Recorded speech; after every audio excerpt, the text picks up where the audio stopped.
Hello and welcome back to my morning report analysis videos with me, Rich Market Analyst at Hantec Markets on Tuesday 24th of April, looking at cable, which has ticked slightly higher today, only marginally. You've had this strong run lower, 1, 2, 3, 4, 5 big strong bear candles in a row on cable to break that 5-month uptrend.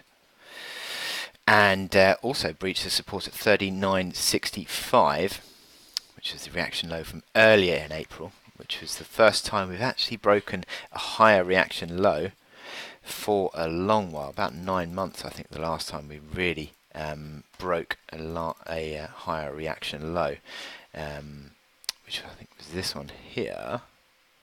So yeah, this is really interesting that the market has done that, and sort of puts pressure onto the downside. I mean, you could argue cable actually, having now broken that uptrend, is now sort of in a range between 37 figure, 40 sort of 375, which I suppose it is, but you've got a bit of a corrective. I mean, look at that, those strong bear candles in a row, big strong corrective outlook now near term. And you'd need to see sterling starting to find a bit of support to really suggest that we're not going to be retesting that low, 37.10. Today the borrowing numbers have been better than expected and has helped to sort of tick sterling mildly higher, although it's unlikely to be a real game changer. And we've got further US data this afternoon. You've got consumer confidence, you've got new home sales, so we're still looking out for dollar related plays.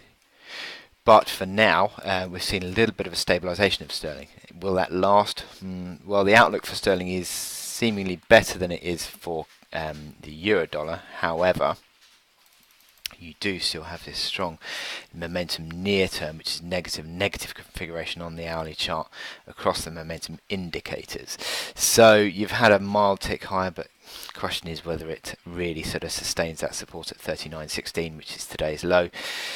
I mean, there's overhead supply all over the shop now on cable. 39.65, between 39.65 and 40 big figure, and then 41 big figure back from an old pivot. So there is a lot for the bulls to really do to get through this. And at the moment, that downtrend of the last few days comes in over sort of, well, about around 40.60. So still over 100 pips higher than where we are at the moment. So there's a lot of work that the bulls need to do to sort of salvage the momentum of this sell-off, and at the moment it's just sort of consolidating. So I wish you good luck in your trading, and I'll speak to you later.